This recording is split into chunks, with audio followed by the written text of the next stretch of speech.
स्थानिक स्वराज्य संस्थांच्या निवडणुकीत सर्वात अधिक महत्त्व प्राप्त होतं ते ग्रामीण भागातील विविध प्रकारच्या समस्यांना मिनी मंत्रालय अर्थात जिल्हा परिषदच्या माध्यमातून व पंचायत समितीच्या माध्यमातून गाव पातळीवर ती समस्या दूर करण्यासाठी तातडीनं नियोजन करणारी स्थानिक स्वराज्य संस्था म्हणजे पंचायत समिती व जिल्हा परिषद असं बोललं जातं। सलग 15 दिवस एकमेकावर विकास कामाबद्दल तर कधी वैयक्तिक टीका टिप्पणी करणारी तोफ आज गुंडाळून लोकप्रतिनिधी हे थंड झाले आणि लोकशाहीचा उत्सव साजरा करण्यासाठी त्याचबरोबर हे उत्सव अधिक मजबूत करण्यासाठी माजी मंत्री आमदार संभाजीराव पाटील निलंगेकर यांनी औराद शहाजनी येथे मतदान केंद्रावर जाऊन मतदानाचा हक्क बजावला।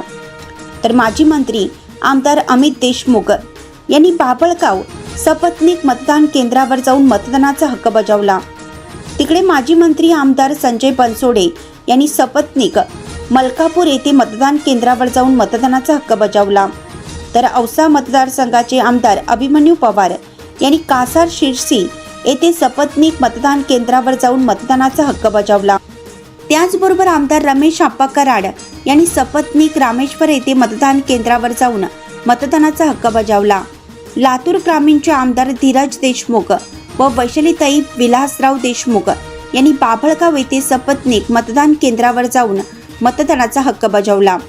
जिल्हा परिषद व पंचायत समितीच्या निवडणुकीत एक गोष्ट प्रामुख्याने समोर आली ती म्हणजे ही निवडणूक कार्यकर्त्यांची असताना लोकप्रतिनिधी जणू ही आपली विधानसभा निवडणूक असल्यासारखं त्याच वेशभूषेत त्याच ताकदीने पायाला भिंगरी बांधून फिरत होते आणि विकासावर कमी एकमेकावर टीकास्त्र तोफ डागण्यात कसलीच कसर कोणत्याच लोकप्रतिनिधींनी शिल्लक ठेवली नाही हे स्पष्ट दिसून आलं। अशाच नवनवीन ताज्या घडामोडी पाहण्यासाठी आजच आमच्या YouTube चॅनलला लाईक करा, शेअर करा, सबस्क्राईब करा आणि हो बेल आयकॉन प्रेस करायला विसरू नका।